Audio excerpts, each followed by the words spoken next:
अस्सलाम वालेकुम फ्रेंड्स, मैं शहजाद जॉर्ज आज फिर एक नई वीडियो और नए टॉपिक के साथ आपके सामने हाजिर हूँ।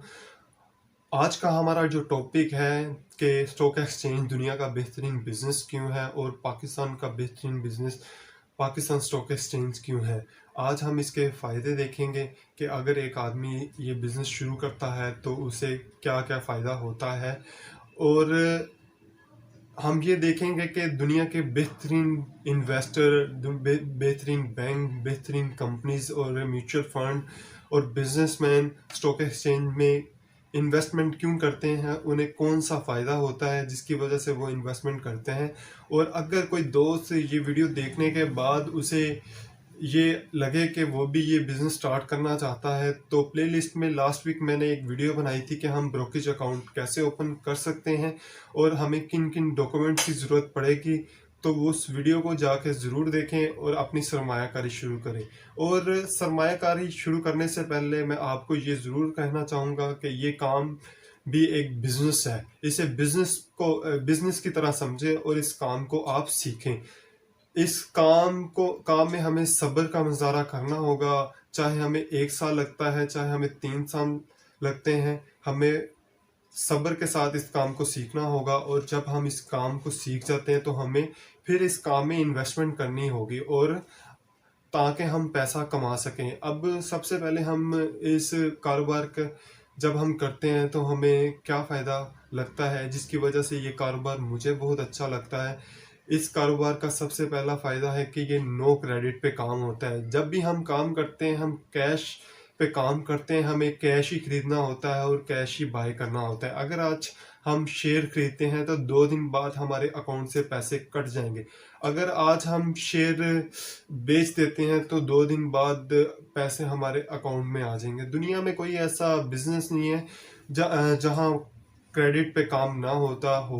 एक शॉपकीपर से लेके एक बिजनेसमैन और एक ऑटो कंपनी भी क्रेडिट पे काम करती है। अगर वो पीछे कंपनी से माल जो है वो क्रेडिट पे खरीद रही है तो आगे कंज्यूमर को जो है वो कैश पे माल दे रही है। और अगर वो पीछे कैश कैश पे कंपनी से माल खरीद रही है और आगे कंज्यूमर को क्रेडिट पे माल दे रही है, तो इस बिजनेस में जो है वो आप देखेंगे पाकिस्तान स्टॉक एक्सचेंज का जो बिजनेस है उसमें नो क्रेडिट है। हमने कैश ही खरीदना है और कैश ही बेचना है।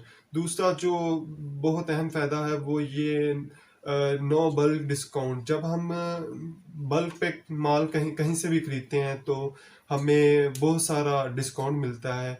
मगर इस बिज़नेस में हम देखेंगे कि हमें जब हम बल्क पे माल खरीदते हैं तो हमें कोई डिस्काउंट नहीं मिलता। अगर हम 2 शेयर भी खरीदते हैं तो हमें सेम पैसों के मिलेंगे, और अगर हम 10 लाख भी शेयर खरीदते हैं तो हमें सेम पैसों का मिलेगा। मगर जब हम इस बिज़नेस में हम बल्क में खरीदते हैं पाकिस्तान स्टॉक एक्सचेंज में, तो हम जब अपना ऑर्डर डालते हैं मार्केट में तो डिमांड बढ़ जाती है। तो जो प्राइस होते हैं वो आस्ता आस्ता ऊपर जाना शुरू हो जाता है। तो हम ये कह सकते हैं कि जब हम इस बिज़नेस में बल्क पर माल खरीदते हैं तो हमें वो महंगा पड़ता है। इसकी निस्बत अगर दूसरे बिज़नेस में देखें तो जब हम बल्क पे माल खरीदते हैं तो हमें एक एक बहुत बड़ा डिस्काउंट मिलता है, क्योंकि हम एक बड़ी तादाद में माल खरीद रहे हैं। तो नेक्स्ट जो इसका तीसरा फ़ायदा है वो हम जब चाहें इस बिज़नेस को ख़त्म कर सकते हैं। क्योंकि बहुत सारे लोग ऐसे होते हैं कि वो इस काम को शुरू करते हैं, वो समझते हैं कि हम इस काम को नहीं कर सकते, तो रात को 9 बजे उसने सोचा तो सुबह 9:30 बजे उन्होंने अपना ऑफिस ओपन किया, अपना लैपटॉप ओपन किया और अपना सारा माल जो है वो अपने सारे शेयर सेल आउट कर दिए। तो इस काम से वो निकल गए और सुबह अगले ही 10 बजे जो है किसी से मीटिंग करें और कोई और कारोबार शुरू कर लें। तो अगर इसके मुकाबले में किसी और कारोबार को देखें तो हमारा एक अपने कारोबार से निकलना बहुत ही मुश्किल है, क्योंकि हमने बहुत सारा क्रेडिट पे माल लिया होता है या फिर क्रेडिट मार्केट में दिया होता है। हमारे एसेट बहुत ज़्यादा होते हैं, हमारे पास बहुत ज़्यादा वर्कर्स है, बहुत हमने इलेक्ट्रिसिटी लगाई हुई है, एक पूरा स्ट्रक्चर है, जिसकी वजह से हम अपने कारोबार से निकलने के लिए सोच भी नहीं सकते। तो बानिस्बत ये कारोबार जो स्टॉक एक्सचेंज का कारोबार है इसमें निकलना बहुत आसान है। तो इसके साथ-साथ हम इसकी कॉस्ट देखेंगे कि अगर हम इस कारोबार से निकलना चाहते हैं तो इस कारोबार की कॉस्ट क्या है? तो हमें कितनी कॉस्ट पड़ेगी? इस कारोबार से अगर हम निकलते हैं तो ये हमें कोई कॉस्ट एक्स्ट्रा कॉस्ट नहीं पे करनी पड़ेगी। बनिस्बत दूसरे कारोबार में अगर हमने कैश पे माल दिया हुआ है और तो क्रेडिट हमें वापस नहीं मिलेगा, और अगर हमने हमारे एसेट हैं हम उन्हें रीसेल करना चाहते हैं तो उनकी एक्चुअल वैल्यू नहीं लगती। इसी बहुत ही एक टफ काम है इस कारोबार से निकलना। तो बानिस्बत स्टॉक एक्सचेंज से आप बहुत आसानी से निकल सकते हैं।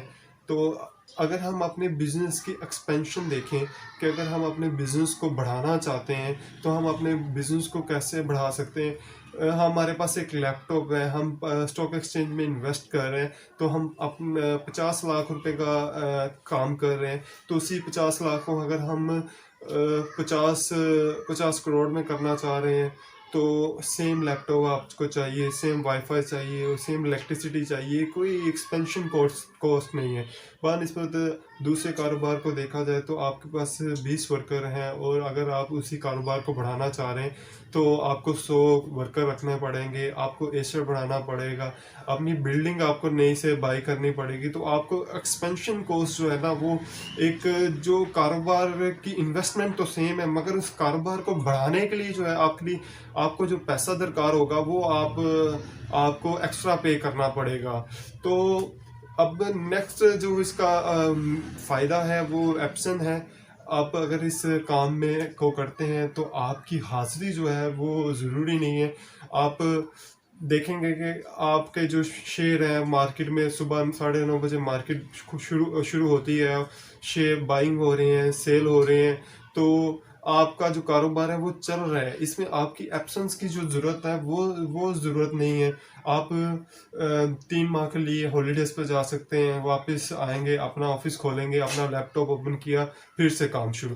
बनिस्बत किसी दूसरे कारोबार में आप जाते हैं तो एक शॉप से लेकर एक जहाज़ की फैक्ट्री तक जो कारोबार हैं, तो उसमें जो है एब्सेंस होना बहुत ज़रूरी है। अगर आप 3 माह बाद जो है ना वो अपने कारोबार में आते हैं तो आप देखेंगे कि आपका कारोबार क्या, आपकी दुकान भी वहाँ मौजूद नहीं होगी। तो इसके लिए ये एब्सेंस की ज़रूरत नहीं है। तो टेक केयर, इसी के साथ हम देखेंगे कि बिज़नेस की टेक केयर बहुत ज़रूरी होती है। कोई भी आप बिज़नेस करते हैं तो उसमें आपको टेक केयर बिज़नेस की करनी होती है, मगर ये बिज़नेस देखेंगे कि आपको टेक केयर बिल्कुल नहीं करनी। आप दुनिया के किसी भी कोने में बैठे हुए हैं और आपके पास एक लैपटॉप और वाईफाई होना चाहिए। आप माल खरीद भी रहे हैं और माल बेच भी रहे हैं, और किसी आदमी को पता भी नहीं चल रहा कि आप क्या कर रहे हैं।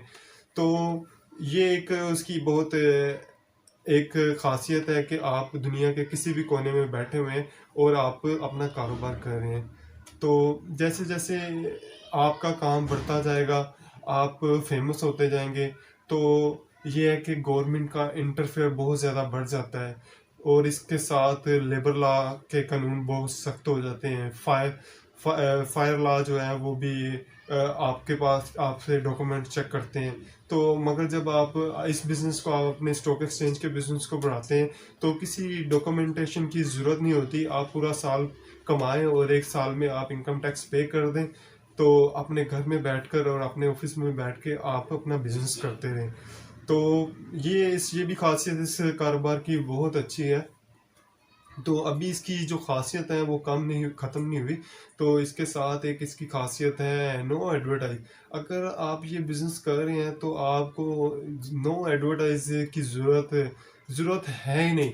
अगर आप देखें कि एक आदमी गोलगप्पे बेच रहा है या एक बड़ा बिजनेसमैन है, उससे भी एडवर्टाइज की ज़रूरत होती है, उससे भी अपने गोलगप्पे बेचने के लिए, उससे भी अपनी गाड़ी बेचने के लिए एडवर्टाइज ज़रूरत होती है। मगर इस कारोबार में आप देखेंगे आपको एडवर्टाइज की ज़रूरत है नहीं।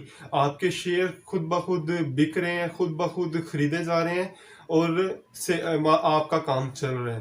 तो नेक्स्ट जो है वो ये बड़ी अच्छी जॉब भी आप समझ सकते हैं कि अगर आपको कुछ लोग होते हैं कि वो गवर्नमेंट जॉब लाइक करते हैं, तो ये गवर्नमेंट जॉब जैसा है। सुबह 9:30 बजे से 3:30 बजे तक काम करें, हाफ डे वर्किंग है, और तमाम हॉलीडेज जो हैं वो आप इंजॉय करें। तो दूसरे काम में देखा जाए तो ऐसा नहीं है। मगर मैं फिर कहना चाहूँगा कि ये वीडियो अगर आप लाइक करते हैं और इस बिज़नेस में आना चाहते हैं तो काइंडली इस काम को सीखें, इस काम को समझें और इसको एक बिज़नेस के तौर पे करें। और बिज़नेस जैसे किया जाता है, बिज़नेस को पहले समझा जाता है, बिज़नेस को पहले सीखा जाता है, फिर किया जाता है। बहुत पेशेंस के साथ काम करें, अपने कैपिटल को बचा कर रखें और इस काम को सीखें और फिर इस काम में इन्वेस्टमेंट करें। और अगर आपको ये वीडियो अच्छी लगी है तो लाइक कीजिएगा, कमेंट्स कीजिएगा, शेयर कीजिएगा और अगर अच्छी नहीं लगी तो डिसलाइक कीजिएगा, ताकि हम कोशिश करें अपनी वीडियो को और अच्छे तरीके से बना सकें। शुक्रिया।